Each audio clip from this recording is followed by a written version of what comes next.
करेंगे हमारे खास बुलेटिन रिपोर्टर्स लाइव का। इस खास बुलेटिन में देश से लेकर दुनिया तक की तमाम बड़ी खबरों पर हमारी नजर रहेगी। शहर शहर से हमारे सहयोगी रिपोर्टर्स हमारे साथ जुड़ेंगे और हम तमाम बड़ी खबरों पर उनसे जानकारी लेंगे। इसी कड़ी में सबसे पहले रुख करते हैं हमारे UP state head Raghavendra Pratap Singh का। लगातार हमारे साथ बने हुए हैं राघवेंद्र। उत्तर प्रदेश की अगर बात करें, राजनीति के गलियारे की बात हो या फिर एलपीजी की कालाबाजारी को रोकने के लिए उठाए गए सख्त कदमों की तमाम वो बड़ी जानकारी जिससे दर्शकों को रूबरू कराएंगे। बिल्कुल शिवानी, वैसे तो योगी आदित्यनाथ के कार्यक्रम की बात कर लें तो मुख्यमंत्री आज असम के दौरे पर रहेंगे, जहां बारपेटा और बरछला विधानसभा क्षेत्रों में उनके रैली का संबोधन होगा। देखना होगा क्योंकि असम में भी नाथ संप्रदाय से जुड़े हुए तमाम ऐसे लोग हैं जो हिंदुत्व को पसंद करते हैं, नाथ संप्रदाय को पसंद करते हैं। ऐसे में योगी आदित्यनाथ का ये दौरा बेहद अहम हो जाता है, क्योंकि वहाँ पे भी भारतीय जनता पार्टी हर हाल में चुनाव जीतने की कवायद में जुटी हुई है। इसके अलावा सीएम योगी आदित्यनाथ वाराणसी आएंगे, रात को वहीं विश्राम करेंगे। वहाँ पे विक्रमादित्य का कार्यक्रम होगा, जहाँ पे मध्य प्रदेश के मुख्यमंत्री और उत्तर प्रदेश के मुख्यमंत्री दोनों साथ दिखाई देंगे। इसके अलावा हम बात कर लें तो अभ्युदय कोचिंग योजना जो सीएम योगी आदित्यनाथ की तरफ से शुरू गई थी, अभी पीसीएस का जो रिजल्ट आया है उसमें काफ़ी सकारात्मक परिणाम देखने को मिले हैं। इसके अलावा मुख्यमंत्री ने कल गृह विभाग की बैठक ली थी और उस बैठक में प्रदेश की कानून व्यवस्था के लिए तमाम निर्देश जारी किए गए कि कहीं भी किसी भी जनपद में कहीं से भी अनहोनी न आए, इसकी व्यवस्था को आप लोग सुदृढ़ करिए।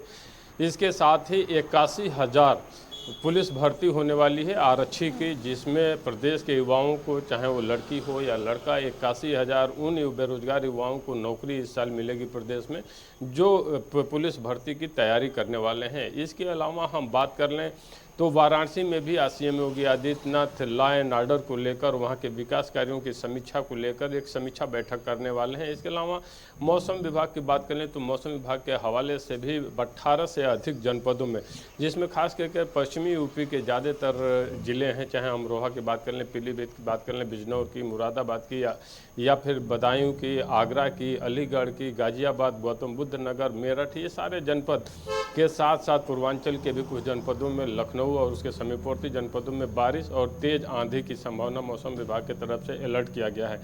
वहीं गैस की कालाबाजारी को लेकर उत्तर प्रदेश के विभिन्न जनपदों में लगातार पुलिस प्रशासन की कार्रवाई चल रही है। दर्जनों गिरफ्तारियां अभी तक हुई हैं और कल भी मुख्यमंत्री योगी आदित्यनाथ ने स्पष्ट निर्देश दिया था कि गैस की अगर कोई कालाबाजारी करता है, समय से आम नागरिकों को गैस नहीं मुहैया होती है, तो उस पर त्वरित कठोर कार्रवाई की जाए। उसी कड़ी में कल भी तमाम गिरफ्तारियां की गई हैं। इतना ही नहीं, कानपुर में जो किडनी कांड सामने आया था उसमें भी गिरफ्तारियों का दौर लगातार चल रहा है। हालांकि मुख्य विपक्षी party Samajwadi party Bharatiya Janata party की सरकार पर हमलावर होना तो चाहती है, लेकिन उससे पहले सरकार द्वारा इतनी कार्रवाइयाँ कर दी जाती हैं कि विपक्ष के हाथ से भी वो मौका निकल जाता है, या ये कहिए कि वो मुद्दे हाथ से निकल जाते हैं।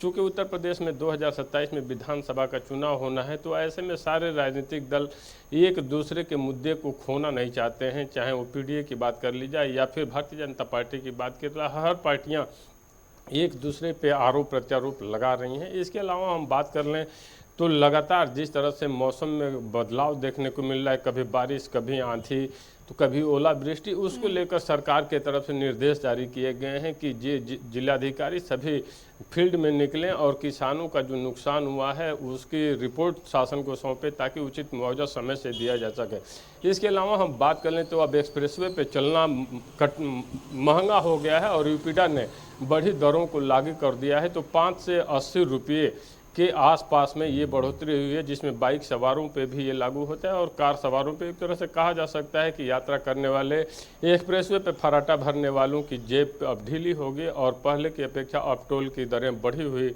उनको पे करना होगा। जी शिवानी। ठीक है राघवेंद्र, किडनी चोरी का जो मामला सामने आया था, 2 अस्पतालों की इसमें संलिप्तता देखी गई।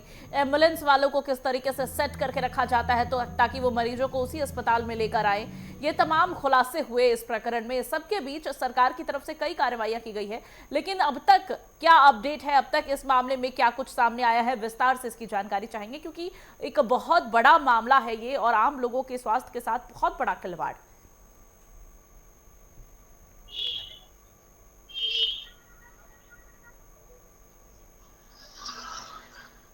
खपाई जाती हैं। एक मेडिकल माफिया के रूप में एक बहुत बड़ा काकस इस फील्ड में लगा हुआ है, जो शुद्ध व्यापार करता है, न कि मरीजों को उचित दवा मिले, सही दवाएं मिलें, या फिर किडनी ट्रांसप्लांट ही हो रहा हो तो जो डोनर है उसको सही दाम मिल जाए और फिर बिक्री जो की जाए वो वाजिब रेट में हो, ये देखने को नहीं मिल रहा है। इस प्रकरण में भी देखा गया कि तमाम लगभग 6 से 8 डॉक्टर ऐसे पाए गए हैं जो 5 लाख 4 लाख में किडनी डोनर से खरीदते तो थे, उत्तराखंड के तमाम युवाओं को भी अपने जाल में फंसाते थे, लेकिन यही किडनी 70 से 80 लाख 90 लाख रुपये 1 करोड़ रुपये में वो जिसको किडनी ट्रांसप्लांट करना रहता था उनको बेचते थे। तो एक तरह से कहा जा सकता है कि भगवान डॉक्टर का दूसरा रूप कहा जाता है, लेकिन जब इस तरह की गतिविधियों में संलिप्तता डॉक्टरों की देखी जाती है तो ये सवाल जरूर उठता है कि इनका चयन कैसे हो गया, क्योंकि अगर सही चयन के माध्यम से कोई डॉक्टर बना है तो शायद इस तरह की हरकत ना करे, क्योंकि ऐसे भी डॉक्टरों की कमाई बहुत ज़्यादा होती है। लेकिन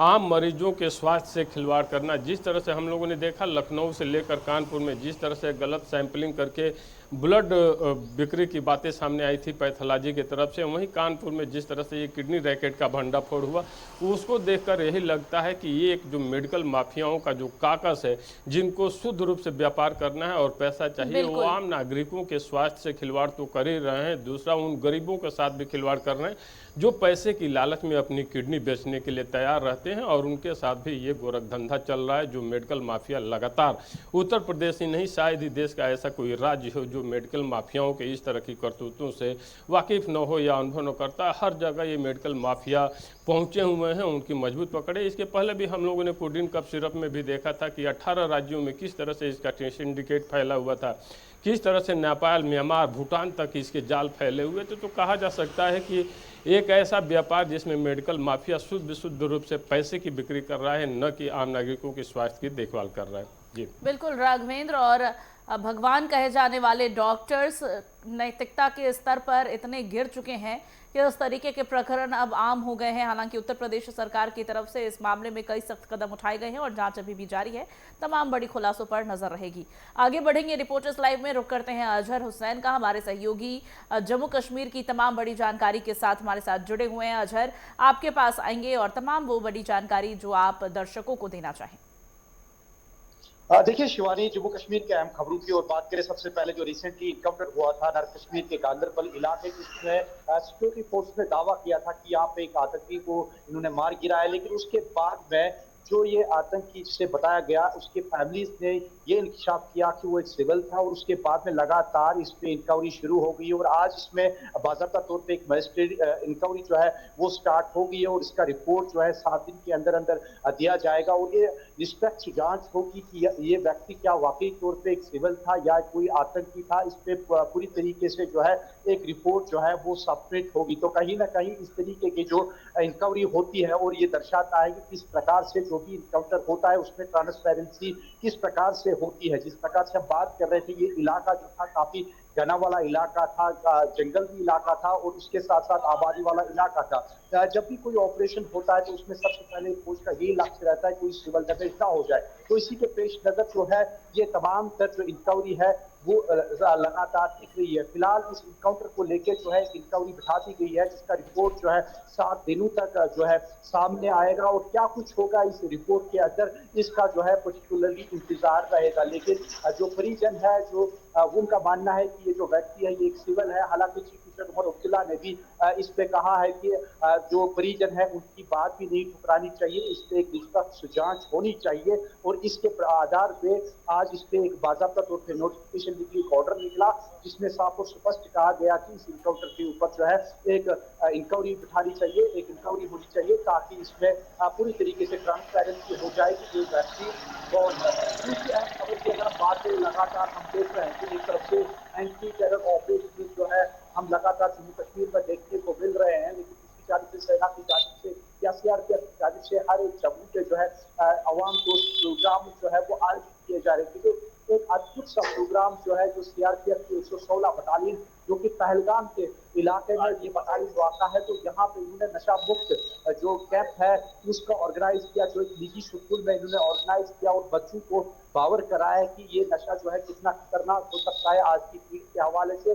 और इस अवसर पे जो है सीआरपीएफ की ओर से कुछ टी शर्ट्स या कैप्स जो है वो डिस्ट्रीब्यूट किए गए और युवाओं को जो है अवेयर किया गया कि ये ड्रग्स जो है कितना भयानक और खतरनाक चीज है। और ये चीज भी देखने वाली बात है कि किस प्रकार से जो सेना है वो आवाम के बीच में, यूथ के बीच में जाकर जो है इस प्रकार के प्रोग्राम जो है वो ऑर्गेनाइज कर रहे हैं। तीसरी अहम खबर की अगर हम बात करें, पूल डिस्ट्रिक्ट से आ रही है जो कि जम्मू क्षेत्र में आता है, और यहाँ पे तेंदुए ने हड़कंप मचा दी और तेंदुए ने अपने शिकार में तकरीबन 3 व्यक्तियों को जख्मी कर दिया और कई जो मवेशी है उनको भी लोहालान कर दिया। हालांकि इन व्यक्तियों को आनंद फानंद नजदीकी हॉस्पिटल में पहुंचाया गया जो कि काफी गंभीर रूप से जो घायल भी हुए थे। हालांकि इनका इलाज जो है अभी भी जारी है और इनकी संख्या जो है 3 बताई जा रही है। हालांकि इसके बाद में जो इलाके में काफी खौफ और दहशत का माहौल है वो बर्पा हुआ है और उसके बाद में वाइल्ड लाइफ डिपार्टमेंट और प्रशासन जो है बिल्कुल अलर्ट है और इस तेंदुए की जो तलाश है वो लगातार जारी है। इस प्रकार से हमने देखा कि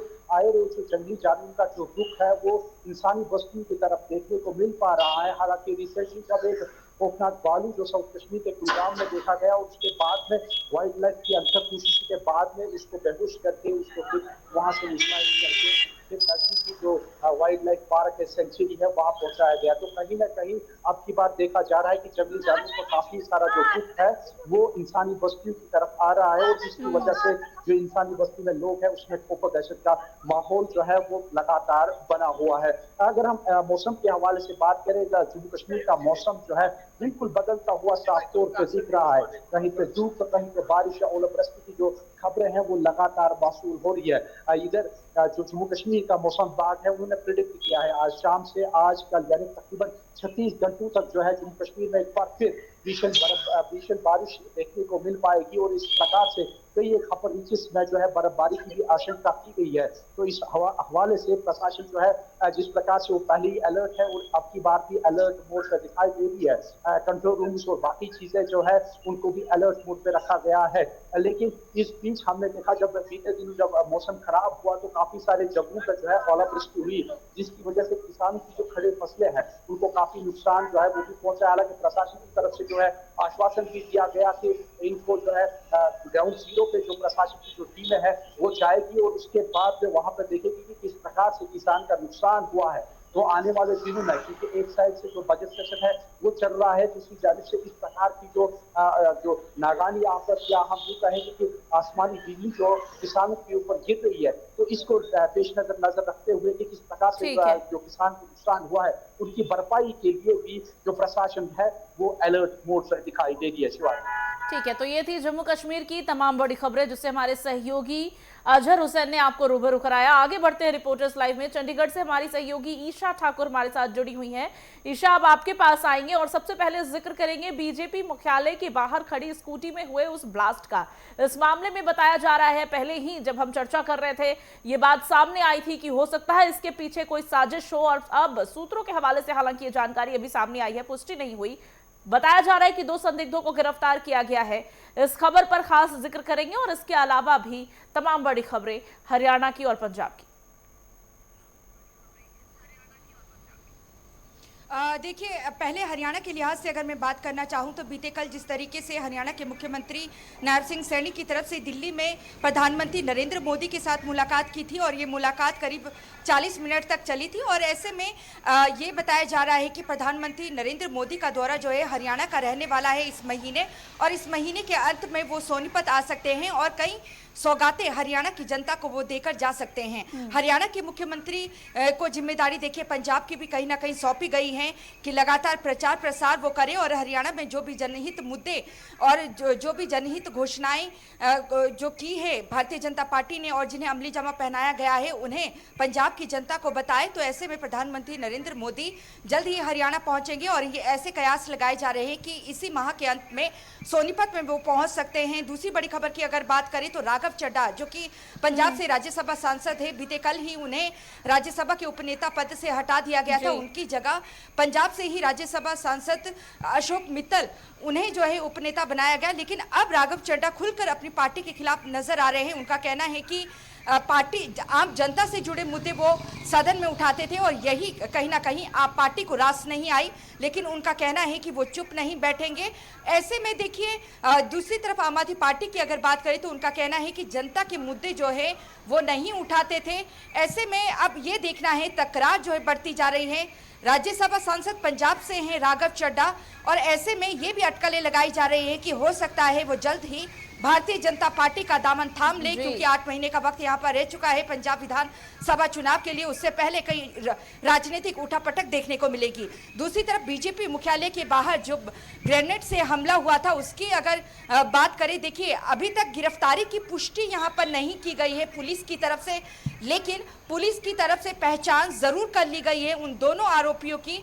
माना जा रहा है कि वो जो दोनों आरोपी हैं वो पंजाब में ही कहीं छुपे हुए हैं, और फिलहाल एक का नाम जो है अमन बताया जा रहा है। तो ऐसे में अगर मैं सीधी तस्वीरें एक बार आपको दिखाना चाहूँगी यहाँ पर पंजाब बीजेपी मुख्यालय के बाहर की। आप यहाँ पर देखिए, यही वो जगह है जहाँ पर वो आपको जो है चादर बिछी हुई नज़र आ रही है, वो दरी बिछी हुई नज़र आ रही है, उसके साथ जो पत्तों से ढका गया है एरिया, वहाँ पर वो हैंड ग्रेनेड गिरा था और उसे फिलहाल जो है ढक दिया गया है। दूसरी तरफ की मैं तस्वीर दिखाना चाहूँ तो यहाँ पर देखिए अस्थायी तौर से चेक पोस्ट बना दी गई है, और यहीं पर देखिए बीजेपी का मुख्यालय है, पंजाब बीजेपी का मुख्यालय। असल में जो आरोपी हैं वो इसके भीतर जो है वो ग्रेनेड फेंकना चाहते थे, और दूसरी तरफ की देखिए वहाँ पर सीआरपीएफ के पुलिस जो अधिकारी है वो भी वहाँ पर मौजूद है, मुलाजिम। लेकिन सबसे बड़ी बात यही है कि सुरक्षा में इतनी बड़ी चूक कैसे हुई। अगर हम आरोपियों की बात करें तो देखिए 2 आरोपियों की अभी पहचान हो चुकी है। गुरतेज एक का नाम बताया जा रहा है, दूसरे का नाम अमन बताया जा रहा है। फिलहाल उनकी गिरफ्तारी की पुष्टि पुलिस की तरफ से नहीं की गई है। दोनों को बताया जा रहा है कि मोरिंडा के पास के वो रहने वाले हैं, जिसमें से अगर अमन की बात करें तो वो शादीशुदा हैं, लेकिन उनके परिवारजनों से भी पूछताछ की जा रही है। और अभी जो जानकारी मिली है सूत्रों के हवाले से वो यही है कि धमाका यहाँ पर ग्रेनेड फेंकने के बाद दोनों ही सीटीयू की बस में खरड़ भाग गए थे, और खरड़ में बस से उतरने के बाद वो वहीं से दूसरी तरफ निकल गए थे। और यही वजह है कि टोल प्लाजा की जो सीसीटीवी फुटेज है उसे खंगाला जा रहा है। सीटीयू बस है उसकी सीसीटीवी फुटेज निकाली जा रही है, लेकिन अभी तक देखिए गिरफ्तारी की पुष्टि फिलहाल पुलिस ने नहीं जांच हो रही है और गिरफ्तारी का इंतजार है। सुरक्षा व्यवस्था पर निश्चित बड़े प्रश्न चिन्ह खड़े हो रहे हैं। इतनी कड़ी सुरक्षा व्यवस्था के बीच इस तरीके की हरकत को अंजाम दिया गया, ऐसे में सवाल तो कई हैं, लेकिन फिलहाल इस प्रकरण में जांच हो रहे हैं और क्या कुछ बड़े खुलासे होंगे आप तक लगातार पहुंचाते रहेंगे। ईशा, एक और सवाल रहेगा आपसे राघव चड्ढा को लेकर। लगातार जनहित से जुड़े मुद्दे वो उठाते थे, ऐसा उनका कहना है, और कई मामले में ये बात सच भी है। सोशल मीडिया पर इन दिनों जो जेनजी बच्चे हैं जो 18 साल के तक पहुंचने वाले या उससे थोड़े से ही बड़े उम्र के जो वोटर्स हैं, राघव चड्ढा उनके बीच काफी लोकप्रिय हैं। इन सब के बीच पंजाब में चुनाव है, कयास ये जरूर लगाए जा रहे हैं कि राघव चड्ढा बीजेपी में शामिल हो सकते हैं, लेकिन क्या बीजेपी की तरफ से ऐसी कोई प्रतिक्रिया सामने आई जिससे ये प्रत्यक्ष रूप से स्पष्ट हो सके कि बीजेपी उनके स्वागत के लिए तैयार है? देखिए, अगर राघव चड्ढा की बात करें 2022 के विधानसभा चुनाव में पंजाब में उनकी बहुत ज़्यादा अहम जो है उनका रोल रहा है। सारे जो कामकाज है यहाँ पर राघव चड्ढा ही देखते थे, किसे शामिल करना है, किसे शामिल नहीं करना है, किसके साथ बैठक होगी, किसके साथ नहीं होगी। हालांकि आप सुप्रीमो यहाँ पर अरविंद केजरीवाल जरूर हैं आम आदमी पार्टी के, और मुख्यमंत्री का चेहरा भगवंत मान थे, लेकिन पार्टी का पूरा जो कामकाज जिसकी कमान थी, वो जिसकी कमान किसी के हाथ में थी, वो राघव चड्ढा है। 2022 में किस तरीके से पार्टी ने चुनाव लड़ा उसकी जो सबसे जो रणनीति है वो राघव चड्ढा ने बनाई थी। लेकिन जब राघव चड्ढा देखिए परिणीति चोपड़ा से जब उनकी शादी हुई उसके बाद से ही उन्होंने आम आदमी पार्टी के कार्यक्रमों से एक तरीके से पूरी तरीके से दूरी बना ली थी। जब आप सुप्रीमो अरविंद केजरीवाल को गिरफ्तार किया, उसके बाद जब उनकी रिहाई हुई तो भी यहाँ पर राघव चड्ढा की तरफ से कोई प्रतिक्रिया नहीं दी गई थी। तभी से ये कयास लगाए जा रहे थे कि जो परिणीति चोपड़ा है, शराब नीति घोटाला हो या फिर कोई अन्य मामला जिसको लेकर आबकारी विभाग ने तमाम कार्रवाइयां की आम आदमी पार्टी के खिलाफ, कई बड़े नेताओं ने जेल का मुंह देखा। उस दौरान राघव चड्ढा की राजनीति उससे थोड़ी सी परे नजर आई। पार्टी के साथ सॉलिडारिटी में खड़े होने के बावजूद उन्होंने हालांकि ऐसा स्पष्ट रूप से कहा नहीं, लेकिन खुलकर स्टैंड लेते हुए नजर नहीं आए। हालांकि अपनी सक्रिय राजनीति में वो जरूर बने रहे, कहीं ना कहीं खटास की वजह मानी जा रही है। लेकिन आगे क्या कुछ होगा इस पर नजर बनी रहेगी। क्या बीजेपी बाहें खोलकर उनका स्वागत करेगी, खास करके तब जब पंजाब की राजनीति में बेहद अहम मायने रखते हैं, बहुत महत्वपूर्ण है। राघव चड्ढा, रिपोर्टर्स लाइव में आगे बढ़ेंगे, देहरादून लेकर चलते हैं आपको, जहां हमारे सहयोगी उपेंद्र सिंह राणा हमारे साथ जुड़े हुए हैं। उपेंद्र, अगर उत्तराखंड की बात करें तो आज क्या तमाम बड़ी खबरें हैं वहां पर? देखिए, उत्तराखंड में अगर खास खबरों की अगर बात की जाए तो कांग्रेस में जो अंतरकला जो लगातार जो चल रही है उसको लेकर बड़ी खबर जिस तरीके से आ रही है कि अब कांग्रेस की जो प्रदेश प्रभारी है कुमारी सैलजा, वो 8 से 12 मार्च के बीच जो है 5 दिवसीय दौरे पर जो है वो उत्तराखंड आ रही है और अपने कार्यकर्ताओं के साथ उनसे जो है वो बैठक करेंगे। अलग अलग जनपदों में जाकर जो है वो बैठकें जो है वो कर सकती हैं। साथ ही साथ जिस तरीके से जो हरक सिंह रावत के द्वारा जो बयान दिए गए हैं उसके बाद और साथ ही साथ जिस तरीके से जो पार्टी में शामिल होने को लेकर जो चर्चाएं जो चल रही थी, उसके बाद जो हरीश रावत नाराज चल रहे हैं, जो हरीश दामी हैं उन्होंने जिस तरीके से हरक सिंह रावत पर जिस तरीके से सोशल मीडिया पर जो है सवाल उठाए, उन पर निशाना साधा है। उन्होंने 2016 का जिक्र किया जिस तरीके से कांग्रेस सत्ता से हटी थी और ऐसे में जिस तरीके से कांग्रेस को खत्म करने की कोशिश जब हरक सिंह रावत की टीम के द्वारा किया गया था, इन तमाम चीजों का जिक्र जो है वो सोशल मीडिया पे उन्होंने जिस तरीके से किया है। अब ऐसे में ये माना जा रहा है कि जिस तरीके से जो हरीश रावत ने जब पंचमुखी रुद्राक्ष की जब बात की थी कि पंचमुखी, चाहे वो गणेश गोदयाल हो, प्रीतम सिंह हो या यशपाल आर्य हो, हरक सिंह रावत हो, इन तमाम लोगों का जिस तरीके से जिक्र किया था कि पंचमुखी रुद्राक्ष के साथ जो है 2027 जो है वो फतह किया जाएगा। लेकिन अब सवाल इस बात को उठ रहा है कि एक मुखी रुद्राक्ष जो है उससे टूट चुका है, यानी कि हरीश रावत जो है पार्टी से जो है नाराज चल रहे हैं, उनको मनाने की कोशिश की जा रही है। हरीश दामी जिस तरीके से सोशल मीडिया में कह रहे हैं, उनके समर्थन में उतरे हुए हैं कि उनके आत्मसम्मान के लिए अगर पार्टी से इस्तीफा भी देना पड़ा तो वहां पार्टी से इस्तीफा भी देंगे, क्योंकि 2016 में जब कांग्रेस की जो है सत्ता से जो हटी थी तो उस समय ये धारचूला में जिस तरीके से हरीश रावत जो है चुनाव लड़ा था, उन्होंने अपनी सीट से जो है उनको चुनाव लड़वाया था और वहां से जीत कर आए थे। तो ऐसे में ये माना जा रहा है कि अंदरूनी कला 2027 से पहले फिर से जो है वो कांग्रेस में देखने को मिल रही है और इससे कहीं ना कहीं पार्टी को भारी नुकसान जो है वो देखने को मिल रहा है। लगातार राज्य में विधानसभा चुनाव से पहले कांग्रेस के खेमे से जो खबरें सामने आ रही है, ठीक उसी प्रकार है कि जहां एक नेता हम साथ साथ है की आवाज को बुलंद करते हुए नजर आ रहे हैं। कयास ये भी कि ये मामला कब हम आपके हैं कौन में तब्दील हो जाए, कुछ कहा नहीं जा सकता। फिलहाल बहुत शुक्रिया आप सभी का, तमाम जानकारी हमारे दर्शकों के साथ साझा करने के लिए। रिपोर्टर्स लाइव में फिलहाल बस इतना ही। खबरों का सिलसिला लगातार जारी रहेगा।